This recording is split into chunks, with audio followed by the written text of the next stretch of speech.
ensemble, si vous voulez bien, on va lire la parole de Dieu. Amen. Dans le prophète, spécialement Ézéchiel. Dans le prophète Ézéchiel,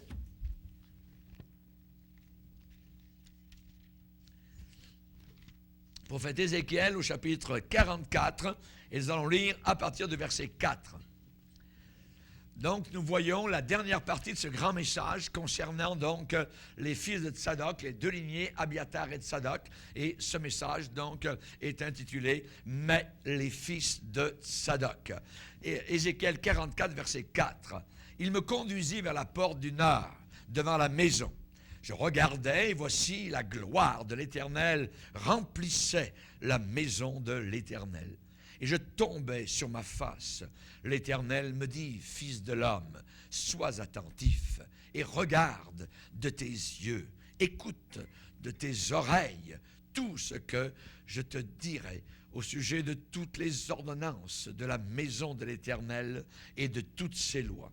Considère attentivement l'entrée de la maison et toutes les issues, ça veut dire toutes les sorties du sanctuaire.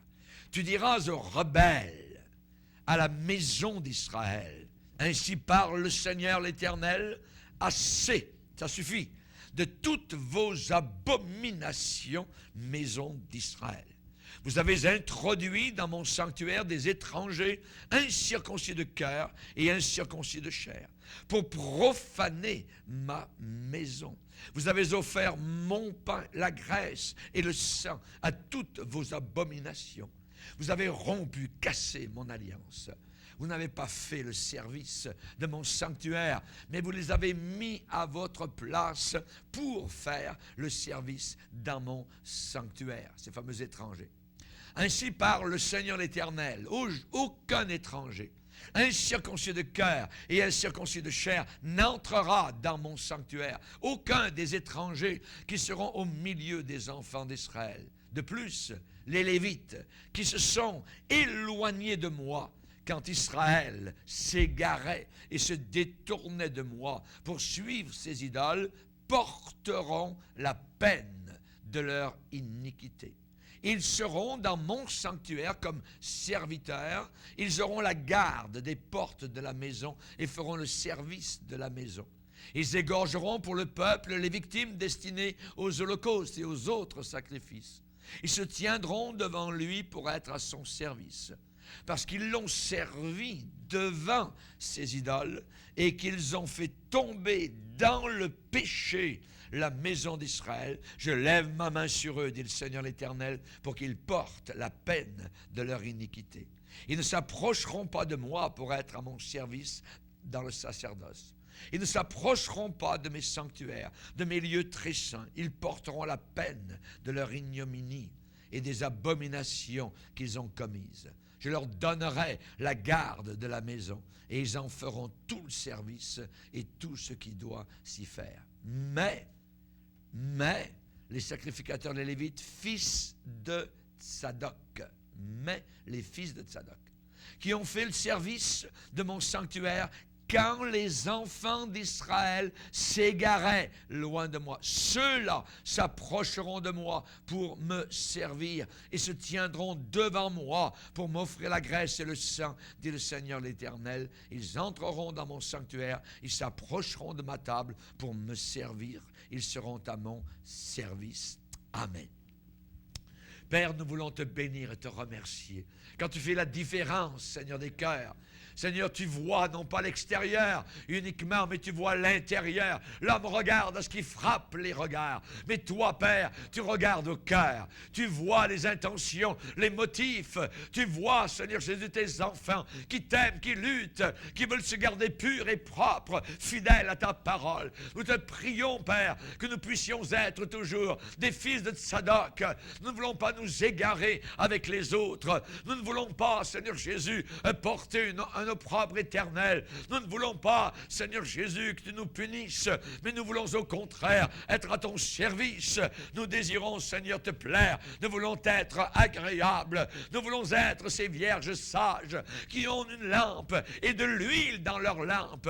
Aide-nous, s'il te plaît, jusqu'à la fin, Seigneur, à remonter le courant, Seigneur, à franchir, Seigneur, les tempêtes, les obstacles, Seigneur, à remonter, Seigneur, au travers des vents violents. Nous te prions, Seigneur Jésus, que dans ces derniers jours, tu nous gardes, Seigneur, bout au vent, Seigneur. Nous te le demandons pour un jour, Seigneur Jésus, poser nos amarres dans le port de gloire, là-haut dans la nouvelle Jérusalem. Merci, Père. Nous prions ces choses dans le nom merveilleux de ton Fils Jésus-Christ, cloué sur une croix, ensanglanté pour nos péchés, mourant, Seigneur, pour nos iniquités. Nous te bénissons, Seigneur, pour ton enterrement. Nous te prions pour ce tombeau, Seigneur, qui 3 jours plus tard s'est ouvert. Te bénissons, Seigneur, pour ton ascension dans le ciel, ta proclamation de roi des rois, Seigneur des seigneurs, approuvé du Père avec ton propre sang. Tu es entré dans le lieu très saint, Seigneur, ayant acquis l'expiation et la justice dont nous avions tant besoin pour pénétrer un jour dans la présence de ton Père. Merci, Seigneur. Te prions et te bénissons pour ces choses au nom de Christ Jésus. Amen. Et tout le peuple dit Amen. Amen. Gloire à Dieu. Vous pouvez vous asseoir, frères et sœurs. Alléluia. Gloire à Dieu.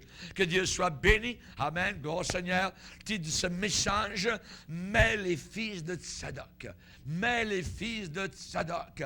Les fils de Tsadok, dans ces derniers jours, sont des personnes, des gens qui marchent en obéissance absolue au Seigneur, qui voient la différence entre le bien et le mal et qui enseignent aussi la différence entre le bien et le mal. Ce sont des gens qui n'ont pas peur de dénoncer, de dévoiler les œuvres des ténèbres, de dénoncer le péché et qui entendent le Saint-Esprit leur dire « Prêche la parole, reprends, censure, exhorte, car il viendra une époque où les hommes ne supporteront plus la saine doctrine, mais il y a la démangeaison d'entendre des choses agréables. Ils se donneront une foule de PhD. Hein, ça veut à peu près dire pareil, PhD ou LSD, c'est à peu près pareil, voyez, au bout de leur nom. Nous avons besoin de gens qui sont comme les Tsadok, des gens qui aiment la parole de Dieu, qui restent fidèles et qui ont à leurs mains,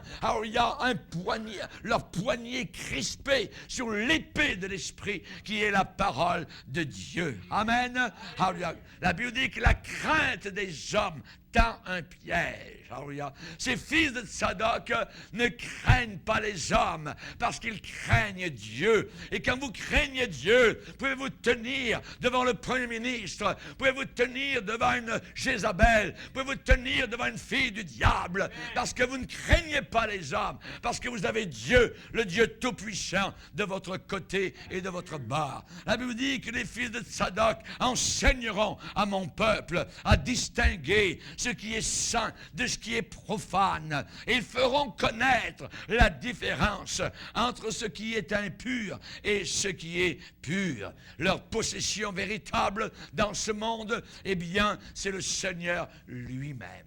Christ en eux, l'espérance de la gloire. Ces gens disent, Christ est ma vie et la mort m'est un gain. Alléluia. Gloire au Seigneur. Ézéchiel a été averti qu'il y aurait dans la maison de Dieu des inconvertis qui seraient assis confortablement là, se lovant littéralement comme une vipère qui se love au soleil. Qu'à la fin des temps, il y aurait des inconvertis qui passeraient pour être de véritables chrétiens, qui seraient là confortablement cachés dans cette caverne de voleurs qu'ils appellent Église, mais qui est devenue, à cause de leur cœur méchant, une caverne de rebelles. Dieu va dire à Ézéchiel, tu diras aux rebelles de ma maison, aux rebelles de ma maison. Dans la maison de Dieu, normalement, il ne devrait pas y avoir de rebelles. Ce sont des gens qui ont le cœur brisé, des gens qui sont repentis au pied de la croix et qui veulent obéir et qui veulent grandir et progresser dans les voies du Seigneur. Mais voilà qu'arrive un problème, c'est qu'à la fin des temps, il y a des rebelles dans la maison de Dieu. Et sur une église corrompue, sur une église prostituée, sur une église apostate, sur ses bergers, sur ses pasteurs, sur ses anciens, ses diacres et ses dirigeants et ses chrétiens idolâtres, Dieu va dire assez de toutes vos abominations. Ça suffit. La patience du Seigneur devient exacerbée, arrive à un point final où Dieu dit maintenant ça va suffire. Voyez, ces gens mondains sont à moitié convertis. Voyez, c'est comme une colombe stupide sans intelligence. Et Dieu va dire, ils n'ont pas de place dans ma maison. Ils sont des étrangers, étrangers à la vie de Dieu, étrangers à la vie de l'Esprit, étrangers à la sanctification, étrangers à l'amour de la parole de Dieu. Ils sont des étrangers qui sont là, assis confortablement dans la maison de Dieu. Et Dieu va dire, ils n'ont pas de place dans ma maison. Mais ils ont été introduits, ils ont été acceptés. Ce sont des gens qui ne se sont jamais véritablement convertis au Seigneur. Leur cœur est double. Ils se disent des faussetés les uns aux autres. Ils se disent des choses flatteuses. Ils sont arrogants. Ils disent nous sommes puissants par notre langue. Nous avons nos lèvres avec nous. Ce sont des gens qui ont le cœur double, des gens qui ont le cœur endurci, des soi-disant chrétiens. Et Jésus n'y a pas été de même morte lorsqu'il a parlé évidemment donc à ces sépulcres blanchis littéralement et il a pris littéralement le fouet de sa parole et il a renversé leur raisonnement, il a renversé leurs idées, il a soulevé les pierres qui cachaient des paquets de fourmis et des paquets de pourriture. L'apôtre Paul lui-même disait qu'il a été en danger, en péril parmi les faux frères.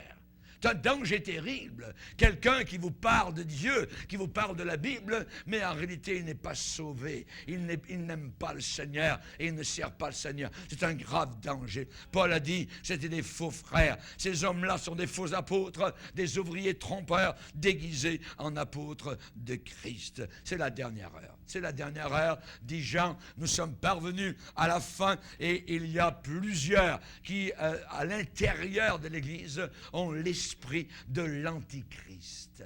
Ils ont l'esprit de l'Antichrist. N'oublions pas que le diable prépare. Il prépare les Caïns. Il prépare la lignée de Caïn. Caïn croyait à Dieu. Croyant offrait aussi des choses à Dieu. Voyez, mais c'était une religion fausse. Et la Bible nous dit dans le Nouveau Testament que Caïn appartenait au diable. Caïn était du diable. Se peut-il que des hommes religieux qui prient Dieu soient du diable? Eh ben, c'est certain, la Bible le déclare. C'est pas moi, c'est la parole de Dieu. Et nous devons faire très attention. C'est la raison pour laquelle, à la fin des temps, il y aura les deux courants. Les deux courants sont là présents. Le Seigneur va dire dans l'Apocalypse, à la dernière page de la Bible, que celui qui est injuste soit encore injuste. Vas-y, voyez, que celui qui est souillé, qui se salisse encore. Et que celui, l'autre direction, que le juste pratique encore la justice. Et que celui qui est saint, celui qui est à part, se sanctifie encore plus. Se mette encore plus à part pour son Seigneur. Daniel le prophète a dit qu'à la fin, les méchants feront le mal, aucun des méchants ne comprendra. Aucun des méchants ne comprendront. Mais ceux qui auront l'intelligence comprendront. Nous allons voir ce soir qu'il y a un jugement qui tombe sur une église apostate, sur une église totalement rejetée et déjà vomi de la bouche du Seigneur. Et la Bible déclare donc qu'ils sont maudits. Ils sont maudits littéralement de la part du Seigneur. Et le Seigneur dans Ézéchiel 44, 12 et 13 va dire « Parce qu'ils ont servi Dieu devant leurs idoles. » Ils ont servi Dieu devant leurs idoles.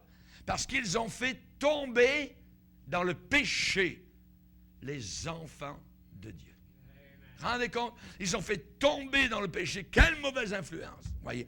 Les enfants donc du Seigneur. Alors Dieu dit, je lève ma main sur eux, dit le Seigneur l'Éternel, pour qu'ils portent la peine de leurs iniquités. Dieu dit, ils ne s'approcheront pas de moi pour être à mon service dans le sacerdoce. Ils ne s'approcheront pas de mes sanctuaires, de mes lieux saints, ça veut dire de mes choses saintes, mais ils porteront la peine de leur ignominie et des abominations commises. Voyez, nous avons cela dans Ézéchiel 44, et le verset 13 est très clair. Ils porteront la peine de leur ignominie. Ils porteront la honte des abominations qu'ils ont commises. Ils porteront la punition de leurs iniquités. Quelle est leur honte? Quelle est leur punition? Quelle va être leur peine? Dieu va dire dans Ézéchiel 44, verset 14, « Je leur donnerai la garde de la maison. Ils en feront tout le service et tout ce qui doit s'y faire. » Comment peut-on comprendre cela? Est-ce que c'est une punition? Est-ce que c'est une honte? Est-ce que c'est une ignominie que Dieu dit, bien pour leur punition, je leur donnerai la garde de la maison et ils en feront tout le service et tout ce qui doit s'y faire? Qu'est-ce que ça veut dire? Ça veut dire que ces gens-là ne seront pas enlevés, ôtés de la maison de Dieu. Ils ne seront pas enlevés du cercle ecclésiastique, pastoral ou religieux. Voyez, ils ne seront pas enlevés. Dieu dit, dans Jérémie 23, versets 39 et 40, « À cause de cela, je vous oublierai, je vous rejetterai loin de ma face, je mettrai sur vous un opprobre éternel, une honte éternelle, une humiliation éternelle, qui ne s'oubliera pas. » Qui ne s'oubliera pas. Jérémie 7, 12 à 15, « Je vous rejetterai loin de ma face. » Voyez, ça va être terrible, parce qu'au jour du jugement, beaucoup d'hommes religieux vont arriver devant Dieu avec un paquet de supposés miracles, de supposées paroles prophétiques, et qui diront, « Seigneur, Seigneur, n'avons-nous pas fait ceci et cela en ton nom? N'avons-nous pas prophétisé en ton nom? N'avons-nous pas chassé des démons? » Parfois factices, c'est pas grave, mais pour eux c'est des démons, ils chassent des démons des chrétiens aujourd'hui. Alors, c'est pas grave. N'avons-nous pas chassé ils croient qu'ils chassent des démons. N'avons-nous pas chassé des démons en ton nom? La punition éternelle arrive. Voyez, je ne vous ai jamais connu. Je ne vous ai jamais connu. Rendez compte? Je ne vous ai jamais reconnu. Je ne vous ai jamais approuvé. Ouvrier d'onomos. Ouvrier d'iniquité. C'est que derrière, je dirais, à l'arrière, il y avait de l'iniquité dans la vie de ces fameux ouvriers. Il y avait un paquet d'injustice, un paquet de pourriture, voyez, qui était là, placé. Voyez. Nous avons eu la mort dernièrement d'un homme comme cela qui s'appelait Oral Roberts. Voyez.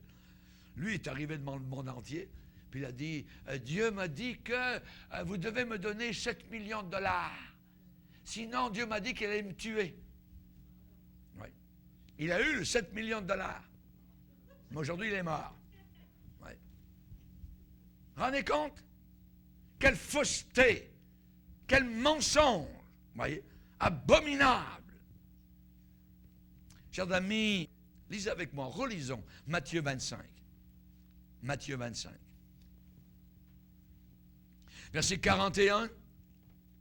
Il dira à ceux qui seront à sa gauche, « Retirez-vous de moi, maudits, allez dans le feu éternel qui a été préparé pour le diable et pour ses anges. » Pourquoi? « Car j'ai eu faim et vous ne m'avez pas donné à manger. » Vous savez que l'Église catholique a bâti, je dirais, son évangile social là-dessus. Donc, il faut vêtir, il faut faire des bonnes œuvres, genre Mère Teresa, tout ça. Et aujourd'hui, les camps évangéliques font cela, à la Rick Warren, à la Hybel, et ainsi de suite. Vous voyez, des bonnes œuvres, voyez. Et parce que la Bible dit ça, voyez, qu'il faut nourrir le monde. Moi, je crois ce que Jésus a dit. Il a dit, mes paroles sont esprit et vie. Alléluia. C'est-à-dire que vous pourriez nourrir le monde entier avec du pain. Vous pourriez donner des vêtements et des souliers à toute l'Afrique, mais s'ils vont tous en enfer, ça aura servi à quoi? Il faut les nourrir premièrement de la parole de Dieu. Maintenant que l'on apporte quelques repas, quelques vêtements, je ne suis pas contre cela, mais ce n'est pas cela que Christ a voulu dire. Il a voulu dire, premièrement, j'ai eu faim. Il y a des gens qui ont faim, faim de la parole de Dieu. Ils cherchent la vérité et ils vont dans des lieux appelés boulangeries de Dieu, lieux appelés églises, pensant trouver. Ils ne trouvent rien. Ils cherchent du pain, on leur donne du serpent. Ils cherchent de quoi se rafraîchir, on leur donne des pierres. J'ai eu faim et vous ne m'avez pas donné à manger. J'ai eu soif, vous ne m'avez pas donné à boire. C'est merveilleux de voir des gens qui viennent à l'église, se repentent de leurs péchés, se convertissent et disent c'est merveilleux. Depuis, quand je viens en réunion, je me nourris de la bonne parole de Dieu. Merci, pasteur. J'ai soif et maintenant je suis désaltéré. Auparavant, j'étais nu devant Dieu. Maintenant, j'ai été revêtu de la justice de Christ. Alléluia. C'est cela ce que veut dire la parole du Seigneur. Mais ces gens-là, ils nourrissent à rien du tout. Et ils n'ont aucun vêtement de justice à apporter. Ils ne prêchent même plus l'évangile de gloire. Ils n'ont aucune conviction de péché à apporter aux pécheurs qui arrivent à leurs pieds. Non, ils les flattent dans le bon sens. Voyez, du poil. C'est un évangile faux. Voyez. C'est terrible, mais nous vivons cela actuellement.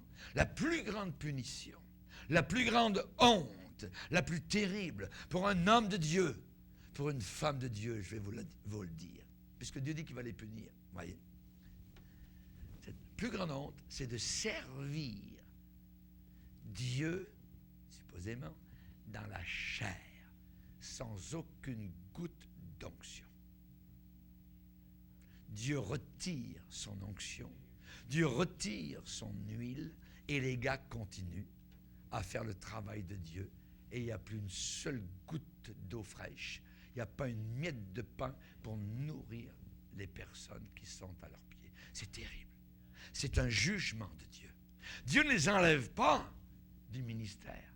Dieu dit qu'ils resteront dans sa maison, mais sans aucune onction, sans aucune approbation de Dieu. Ça veut dire qu'ils vont sécher eux-mêmes et ils vont faire sécher ceux qui sont à leurs pieds. C'est un jugement de Dieu. Dans Jean chapitre 15, le Seigneur dit, tout sarment qui est en moi, ça veut dire que c'est quelqu'un qui est chrétien, tout sarment qui est en moi et qui ne porte pas de fruits, être en lui, se dire d'être en Jésus et ne pas porter de fruits, un jugement arrive. C'est-à-dire, il le retranche. Il le retranche. Ça veut dire que la sève ne coule plus. Ça veut dire que l'onction ne vient plus du tronc qui est Christ. La personne sèche. Oui. Regardez au verset 6. Si quelqu'un ne demeure pas en moi, il est jeté dehors, comme le sarment, et il sèche. Et il sèche. Avez-vous vu ces chrétiens, ces églises, ces dénominations en train de sécher littéralement? Pourquoi? Parce qu'ils ne demeurent plus en Christ Jésus. Jetés dehors comme le sarment et ils sèchent. Puis on ramasse les sarments et on les jette au feu et ils brûlent. Et ils brûlent. Je ne vous ai jamais connu. C'est un jugement. C'est un jugement. La Bible, quand elle parle des faux prophètes de la fin des temps, le Saint-Esprit nous avertit expressément qu'à la fin des temps, plusieurs vont abandonner la foi biblique pour s'attacher à des esprits séducteurs. Par comment? Comment les esprits séducteurs, les démons travaillent-ils? Par les faux prophètes, par les faux pasteurs, par la bouche de ces gens-là. Voyez? Comme un Billy Graham, par exemple, qui maintenant est en train de déclarer que les musulmans, les bouddhistes seront tous au ciel avec nous, même s'ils ne connaissent pas Jésus-Christ comme leur sauveur. Mais qu'est-ce qu'il a fait, ce bonhomme-là? Pendant des années, toute sa vie a été perdue. Puisque Christ n'est plus le seul chemin. d'après lui. Ce qu'un homme a été dans le passé, Paul dit peu m'importe, c'est ce qu'il est aujourd'hui. Qu'est-ce qu'il enseigne aujourd'hui? C'est une folie, une hérésie totale. Une hérésie totale. Voyez? Ces gens-là, leurs maisons, leurs assemblées, leurs lignées sont exactement comme la maison de Dieu à Silo, avec une inscription dessus et sur la porte, Ichabod, qui veut dire la gloire de Dieu est partie. La gloire de Dieu a disparu. Rappelez-vous, lorsque les Philistins ont été vainqueurs dans Samuel 4, ils ont été vainqueurs du peuple de Dieu. Qu'est-ce que nous lisons dans Samuel 4? Il y a une petite phrase qui revient au moins 5 fois. L'arche de Dieu fut prise. L'arche de Dieu fut prise. Qu'est-ce que ça veut dire? Ça veut dire l'arche de Dieu représentait la présence de Dieu. Ce qui veut dire que les ennemis, eh bien, ont pris, ont enlevé la présence de Dieu. Et parmi le peuple d'Israël, durant cette bataille, il y a eu 30 000 morts. Les enfants d'Israël ont dit, mais comment ça se fait, Seigneur? Hein? On est le peuple de Dieu, tout ça. Ah, peuple de Dieu. Tant que la présence de Dieu est là, tant que je marche avec le Seigneur. Et rappelez-vous, il y avait un sacrificateur qui s'appelait Élie et qui avait les yeux troubles. Voyez? Et ses fils étaient des adultères et des pervers. Et la Bible dit que ses fils ne connaissaient même pas l'Éternel. Et ils travaillaient dans la maison de Dieu. Et tout ce qu'ils voulaient, c'est une fourchette pour piquer dans la marmite. Alors il y a des beaux morceaux de chair. Non pas bouillis. Ils ne voulaient pas. Ils les retiraient. Ils voulaient la chair crue. Ça parle du péché. Du péché. Ils aimaient le péché. Ils aimaient la sensualité. Ils couchaient avec les femmes de l'assemblée. Je le disais hier à la radio, dans nos églises supposément évangéliques, combien de personnes sont là assises vivant dans le concubinage? Et le pasteur ne dit jamais rien. Ils sont dans le concubinage. C'est merveilleux, parce que pour eux, ils reçoivent 2 chèques. Vous voyez? Pour l'argent, qu'est-ce qu'on ne ferait pas? Vous voyez? On ne peut surtout pas se marier, mais on est des bons chrétiens. Mon œil, vous ne passerez pas à la frontière du ciel. Ça ne passera jamais devant Dieu. Dieu demande d'être seul ou d'être marié. Jamais de vivre en concubinage sans être marié. Ce n'est pas un conjoint, c'est même pas un époux, c'est même pas une épouse, c'est même pas une femme, c'est un concubin ou une concubine. Voilà le vrai mot. Ils vont appeler les mots tels qu'ils sont dans la parole de Dieu. Que Dieu nous aide. La défaite fut très grande. 30 000 morts d'Israël. L'arche de Dieu fut prise. Pas de présence de Dieu. Partis, disparus de leur vie. Voilà ce qui arrive avec ceux qui ne veulent pas obéir au Seigneur. Et les pasteurs, leur message, leur genre de prédication, voyez, eh bien, c'est de la paille au vent. Ils sont capables de vous faire rire pendant 1 heure. Ils sont capables de vous parler de ci, de ça, de parler avec quelques versets bibliques ici et là. Mais généralement, vous pouvez venir dans leurs églises sans Bible, il n'y a aucun problème. Voyez. Même certains pasteurs ont dit, laissez vos Bibles à la maison. On vous mettra des petits versets de temps en temps, là, on avance sur le... Voyez. C'est terrible. Leur message, leur prédication, c'est du pablum, de la paille au vent. Voyez. Et le Seigneur va dire, pourquoi mêler la paille au froment? Ma parole n'est-elle pas comme un marteau qui brise le roc? Mais entre leurs bouches, cette parole ne brise rien du tout. Les pécheurs ne sont pas convaincus, les pécheurs sont satisfaits de leur péché. Plus que cela, on les approuve dans leur péché. On va prêcher sur l'écologie, nettoyer la terre. Le Seigneur ne nous a pas demandé de nettoyer la terre, mais de nettoyer les cœurs. Mais cependant, ces gens-là sont quand même appointés pour servir Dieu dans la maison de Dieu. C'est tout un jugement. Et en même temps, ces gens-là sont abandonnés de Dieu. Appointés de Dieu, dans la maison de Dieu, sans onction, sans rien du tout, voyez, et en même temps abandonnés de Dieu.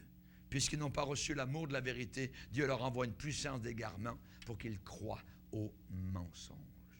Au mensonge. évangile psychologique, évangile de psychothérapeute, évangile de prospérité, évangile de pensée positive, tout ce que vous voulez, toutes sortes d'évangiles. Paul a dit mon évangile. Il y en a un seul qui est authentique et vrai, amen, mais il est imité par Satan à l'intérieur de l'Église chrétienne. Pensez-y. C'est une vérité horrible, je suis en train de vous dire ce soir. C'est une vérité horrible.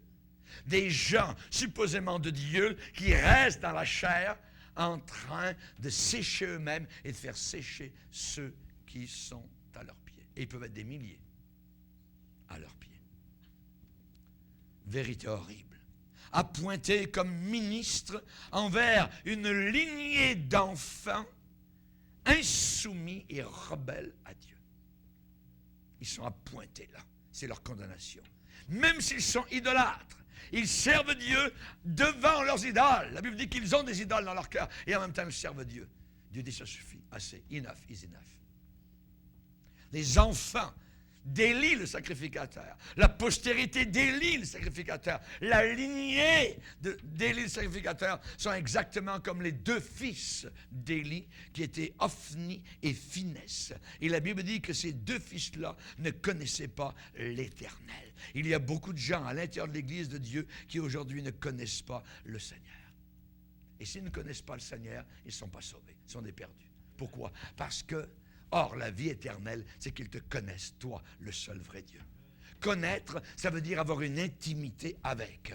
Moi, j'ai une intimité avec Dieu. Je lui parle le jour ou la nuit. Alors, je le connais. Et si je disais que je ne connaissais pas Dieu, je serais un menteur. Je le connais. Alléluia. Il est merveilleux. J'ai la vie éternelle. Mais la Bible dit que les fils d'Élie étaient des hommes pervers. Ils ne connaissaient pas l'Éternel. Leur manière, je vous l'ai dit tout à l'heure, la chair crue. La chair crue, voyez. Et si l'homme disait, non, quand on aura brûlé la graisse, tu prendras ce qui te plaira. Alors il disait, non, tu vas donner tout de suite, sinon je prends de force. Et ces gens-là, je peux vous dire, confrontez-les, vous allez voir qu'ils agissent avec le pied sur la pédale. Écrase, hein, où je passe, où je t'écrase, ainsi de suite. Hein, c'est la force. Oui. Ce n'est pas des serviteurs de Dieu. Ce n'est pas des serviteurs de Dieu. Vous avez un bénin capable de maudire. Voyez? De maudire. Je maudis quiconque s'oppose à mon ministère. Vous avez en face de vous un faux prophète. Un faux prophète. Si vous avez un pasteur qui dit à son assemblée, Bénéhine est un véritable homme de Dieu, vous venez de comprendre que lui, il n'en est pas un. C'est aussi simple que ça. C'est aussi simple que cela. Si vous voulez savoir où se tient quelqu'un, allez dans votre salon, rencontrez-le, il dit qu'il est chrétien, tout ça, et durant la soirée, mettez un DVD de Bénéhine, tout ça. Là. Il dit, hey, qu'est-ce que tu en penses? Si la personne dit, hey, ça c'est un véritable homme de Dieu, c'est merveilleux. OK, mettez-le à la porte, votre ami. Mettez-moi ça à la porte, voyez. Chers amis, c'est la prêtrise, la lignée Abiatar, qu'on a vu déjà. Dieu va dire, j'ai abandonné ma maison. Ma maison. J'ai délaissé mon héritage. C'est ce qui arrive à l'église de Laodicée. Christ n'est même plus à l'intérieur. Il est à la porte en train de frapper. Il parle à une église, il n'est même pas à l'intérieur. Une église qui dit, je suis riche, je me suis enrichi, je n'ai besoin de rien. Cette église, elle est nue, elle n'est même pas vêtue. Pourquoi? Parce qu'on ne leur donne pas le vêtement du salut, on ne leur prêche pas le salut. Ils sont tous affamés parce qu'on ne leur donne pas la parole de Dieu, mais ils sont en train de mourir, puis ils disent, je suis vivant, je suis riche, tout ça, c'est merveilleux, tout ça. La psychologie est ma réponse, l'estime de moi-même, j'ai une grande estime. Ils ont toutes sortes d'un langage complètement faux. Voyez, le diable les emmène directement à l'abattoir. Prenez garde, nous dit la Bible, à qui? Aux chiens. Dieu traite ses ouvriers de Dieu de chiens. Prenez garde aux chiens, aux mauvais ouvriers. Aux mauvais ouvriers. Ils appellent des chiens muets. Ça veut dire qu'ils ne sont pas capables de prêcher contre le péché. Ils ne peuvent pas. Pourquoi? Parce qu'ils en sont remplis eux-mêmes. Isaïe les appelle des chiens muets, des chiens rêveurs, paresseux, qui se tiennent couchés, qui aiment l'argent, incapables d'aboyer et d'avertir. Incapables. Ils appellent Isaïe des bergers sans aucune compréhension, des bergers sans intelligence, qui ne savent rien comprendre, qui aiment à sommeiller. Plus que cela, Isaïe va dire des chiens voraces. C'est-à-dire, ils ont besoin de beaucoup, beaucoup d'argent. Mais comme ils ont la bouche pleine de billets de banque, vous n'entendez pas ce qu'ils disent. Ils ne peuvent plus parler. C'est rempli de billets de banque. Voyez? Chien vorace. Ça n'a aucun sens. Chien vorace, insatiable. Tous suivent leur propre voie, chacun selon son intérêt, jusqu'au dernier. Jérémie 10, 21, ils appellent des bergers stupides. Ça veut dire des abrutis, des balourds. Voyez, des bêtes. Ils sont bêtes, voyez, ils sont bornés, engourdis, idiots, ridicules, des simples, des ramollis, pattes molles. C'est ça. Et les gens, ils les aiment. Dieu aurait voulu quoi?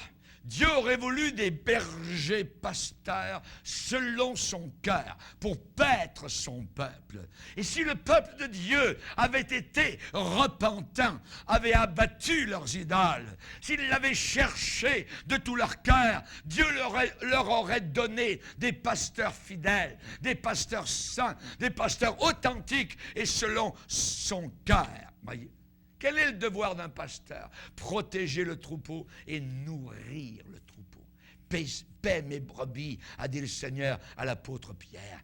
Paie mes brebis, nourris mes brebis. Et Pierre, plus tard, va parler de cela du pasteur. Et il va dire, paissez le troupeau de Dieu qui est sous votre garde. Non par contrainte, pas parce que vous êtes forcés, mais volontairement, avec joie. Amen. Et je peux dire que pendant 40 ans, j'ai servi Dieu avec joie, d'une joie de servir le Seigneur. Son joug est doux et léger. Alléluia. Gloire au Seigneur. Amen. Non par contrainte, mais volontairement. Selon Dieu, non pas pour un gain sordide, pour de l'argent. Voyez? Non. J'aurais pu faire autre chose dans le monde, gagner bien plus d'argent. Voyez? Non, pas pour un gain sordide, mais avec dévouement. Non pas comme dominant sur ceux qui vous sont échus en partage, mais comme étant les modèles du troupeau. Et lorsque le souverain pasteur paraîtra, vous obtiendrez la couronne incorruptible de la gloire. Amen. Imaginez. Vous voyez votre pasteur avec une couronne incorruptible de gloire? Ça va me prendre 3 têtes. Voyez? Mais ce n'est pas sur la terre. Sur la terre, c'est une couronne d'épines. Couronne d'épines sur la terre. Voyez? Mais il y en a qui disent qu'ils règnent déjà. Vous êtes des princes, des princesses, tout ça. Dans tous les faux évangiles de l'estime de soi, vous êtes tous des princes, tout ça. Voyez? Le jour où il y avait une fausse prophétesse, psychologue, dans une retraite, elle demandait aux gens, embrassez-vous, prenez votre main, puis je m'aime, je m'aime, je m'aime, je m'aime, je m'aime, je m'aime. Voyez? C'est ça qu'on leur enseigne. Alors que la Bible dit, renie-toi toi-même. Si quelqu'un veut me suivre, qu'il renonce à lui-même. C'est un faux évangile.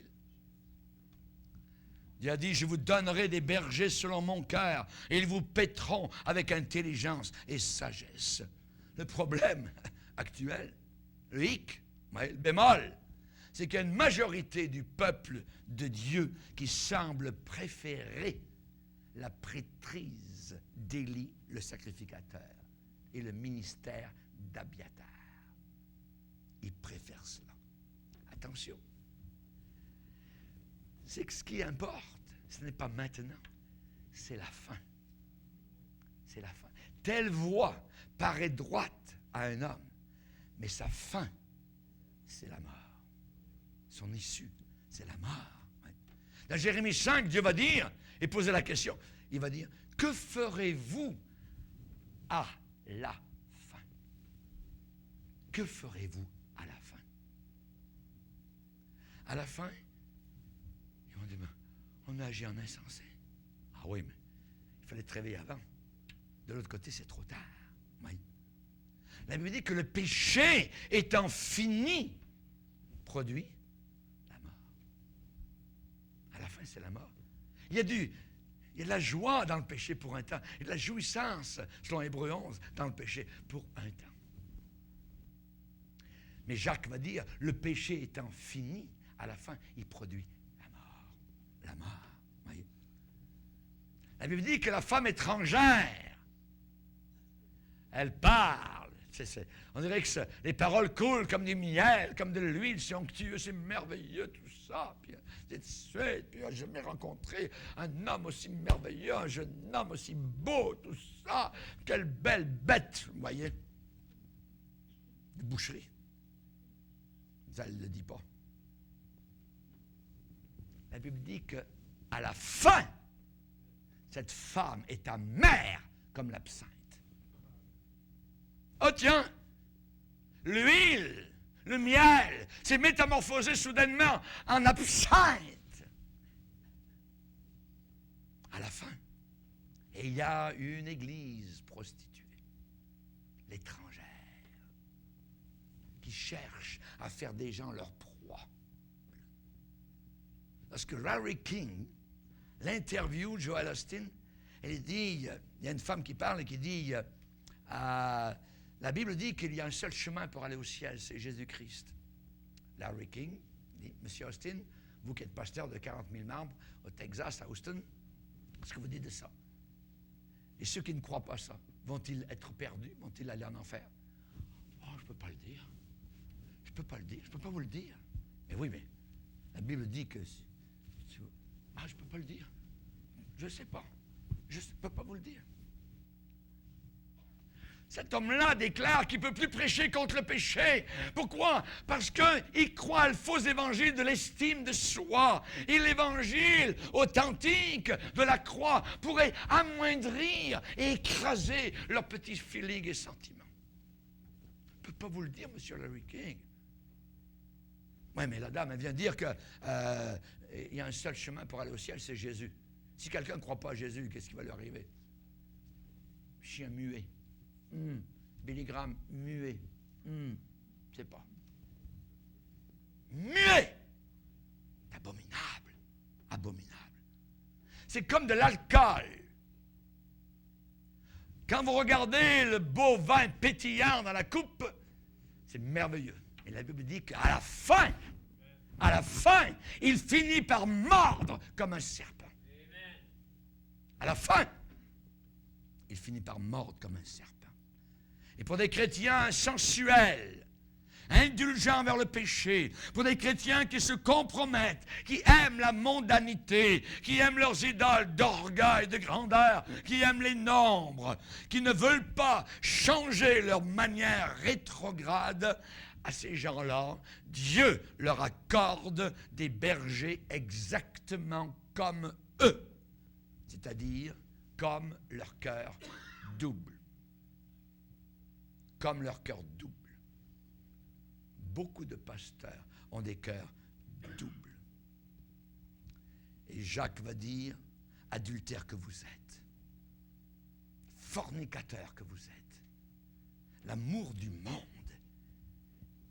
vous rend ennemi de Dieu. Ennemi de Dieu. Et il y a toute une prêtrise, toute une lignée, la postérité des lignes sacrificateurs qui devient des abiatars, la lignée d'abatars, qui est actuellement appointée pour nourrir des idoles sur le trône des chrétiens qui ont un cœur divisé. Des pasteurs qui s'identifient avec Absalom, avec Adonijah, qui ont sacrifié, Adonijah a sacrifié sur la pierre zéolote, qui est la pierre du serpent. Le diable travaille dans ces églises. Le diable travaille les endors. C'est séducteur, c'est séduisant. Et ça se passe régulièrement, semaine après semaine, goutte à goutte. Pendant ces derniers jours, j'aimerais vous dire que nous sommes tous des sacrificateurs. Nous sommes tous des sacrificateurs. La Bible dit dans 1 Pierre, chapitre 2, verset 9, Exode 19, verset 6, Apocalypse, premier chapitre, verset 6, voyez. À quelle lignée appartenez-vous? Dans quel camp vous tenez-vous? Sadoc ou Abiatar? Êtes-vous des vierges sages ou vierges folles? Est-ce que c'est seulement de l'apparence ou de la réalité? Est-ce que vous êtes de l'ivraie ou du blé? Est-ce qu'il y a un péché caché ou un péché avoué et délaissé? Est-ce que c'est un terrain, votre cœur, fertile ou stérile? Est-ce qu'il y a une entrée avec Satan par derrière, par la porte de derrière, une connivence avec le royaume du diable? Ou bien êtes-vous caché en Jésus-Christ? Caché en Jésus-Christ. Est-ce qu'on a bâti sur le sable ou on bâtit sur le roc? On entend et on obéit à la parole de Dieu. Ou bien on entend et on s'en fout complètement. Sommes-nous des boucs ou des brebis? Il est dit que Dieu séparera les uns d'avec les autres, comme le berger sépare les brebis d'avec les boucs. Actuellement, Dieu, je le crois de tout mon cœur, est en train de susciter une sacrificature, une lignée royale appelée les fils et les filles de Tsadok. Alléluia. Qui aiment le Seigneur, qui n'ont pas peur, alléluia, de donner leur vie, qui ne craindront pas la mort, alléluia, et qui vont aller en marchant dans la vérité. La Bible dit que nous sommes un saint sacerdoce, une race élue, une prêtrise royale, une nation sainte, un peuple acquis, appartenant seulement à Dieu. Ça veut dire que Dieu possède. Dans Acte 20, on nous parle de l'Église de Jésus-Christ, que le Seigneur s'est acquise par son propre sang. Amen. Et vous êtes appelés à être des serviteurs et des servantes du Seigneur. Servez l'Éternel, oui c'est bien, mais avec crainte, psaume 2. Servez l'Éternel avec joie, psaume 100. Voyez. Le discernement est très important actuellement. Les dons véritables du Saint-Esprit, la direction, la route à suivre sera donnée à ce sacerdoce Tsadok pendant qu'ils serviront le Seigneur. Étant en chemin, Dieu va vous conduire. Dieu va vous diriger dans le chemin étroit. Vous allez vous acquitter de votre message. La Bible dit que pendant qu'ils servaient le Seigneur et qu'ils jeûnaient, le Saint-Esprit a parlé. C'est pendant qu'on sert le Seigneur que le Saint-Esprit va diriger. On ne va pas où on veut. On va là où l'Esprit de Dieu nous dit d'aller et au moment où il le veut. Alléluia. Une parole certaine et sûre va sortir, va venir pour ceux qui aiment véritablement la table du Seigneur. Ceux qui aiment le Seigneur, comme le dit Éphésiens, d'un amour inaltérable, d'un amour qui ne varie pas, d'un amour qui ne change pas. Alléluia. Mais au contraire, qui augmente de plus en plus. Alléluia. Ces gens-là savent que leur service est premièrement envers Dieu. Envers Dieu. Amen. Alléluia. Pendant qu'à Jérusalem, tous les gens religieux faisaient le service dans le temple, dans la cour, ainsi de suite, et toute leur manigance, hein, ils se cachaient derrière, je dirais, le garbage religieux. Il y avait un homme là-bas, à quelques centaines de kilomètres, en plein désert, qui s'appelait Jean-Baptiste, qui avait simplement une tunique faite de peau de chameau, qui se nourrissait de sauterelles et de miel sauvage. Et quand le soleil du matin se levait, cet homme-là, se levait, louait son Dieu, parlait à son Dieu. Il avait une relation continuelle avec le Seigneur. Et la Bible nous dit que pendant qu'il y avait des sacrificateurs à Jérusalem, un tel et un tel, la parole du Seigneur vint à Jean-Baptiste. Dieu a passé par-dessus toute la ribambelle, la dénomination, avec toutes les affaires religieuses, ecclésiastiques. Il est allé parler à un seul homme en plein désert, appelé Jean-Baptiste. Luc, chapitre 3 et le verset 2.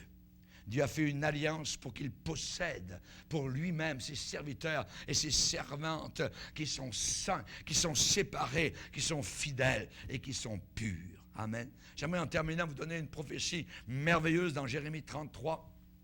Dans Jérémie 33. Dans Jérémie 33 Et au verset 19, la parole de l'Éternel fut adressée à Jérémie en ces mots.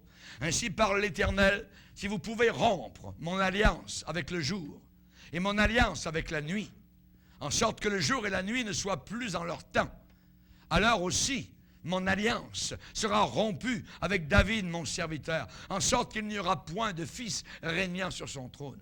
Et mon alliance avec les Lévites, les sacrificateurs qui font mon service. De même qu'on ne peut compter l'armée des cieux, c'est-à-dire les étoiles, ni mesurer le sable de la mer, de même je multiplierai la postérité de David, mon serviteur, et les Lévites qui font mon service. Dans ces derniers jours, amen, je crois que le Seigneur se veut un peuple de Tsadok, des Lévites authentiques, des serviteurs de Dieu, amen, qui vont être multipliés par le Seigneur et qui vont faire le service du Seigneur. Peut-être que le Saint-Esprit vous parle ce soir, amen, pleurez sur les abominations qui se passent dans le pays et aussi à l'intérieur de ce qu'on appelle Église de Dieu, amen.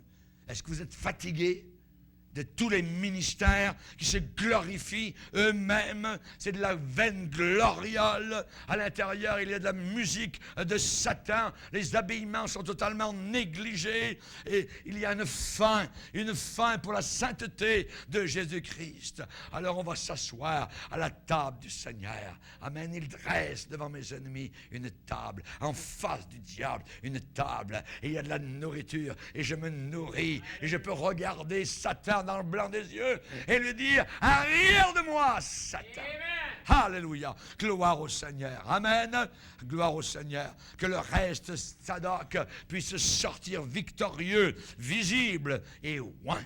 Ces gens-là, ils parlent tous le même langage. Tous. Alléluia, nous parlons la même langue, nous nous comprenons et nous ne voulons rien de l'évangile, de l'estime de soi-même, de la psychologie ou des termes empruntés à des païens non régénérés. Amen. Que Dieu soit béni. Baissons nos têtes et prions le Seigneur. Seigneur, nous te bénissons et te remercions. Nous te glorifions, Seigneur Jésus, car tu es là présent et tu nous as parlé encore par ton Saint-Esprit. Nous te bénissons parce que l'huile ne manque pas sur notre tête, Seigneur. Et nous pouvons dire: ma coupe déborde, car nous sommes assis à ta table, Seigneur. Oui, Seigneur, le bonheur et la grâce nous accompagneront tous les jours de notre vie et nous habiterons là-haut dans la gloire éternelle, dans notre chez nous. Aide-nous à être de bons combattants, à être des vaillants, à être courageux, Seigneur, à bien serrer dans nos mains crispées les manchons de la charrue, sans regarder en arrière. Nous te prions ces choses, Père, dans le nom puissant de Jésus-Christ, notre Sauveur. Amen. Et tout le peuple dit Amen. Gloire à Dieu. Que Dieu soit béni. On va se lever ensemble, frères et sœurs.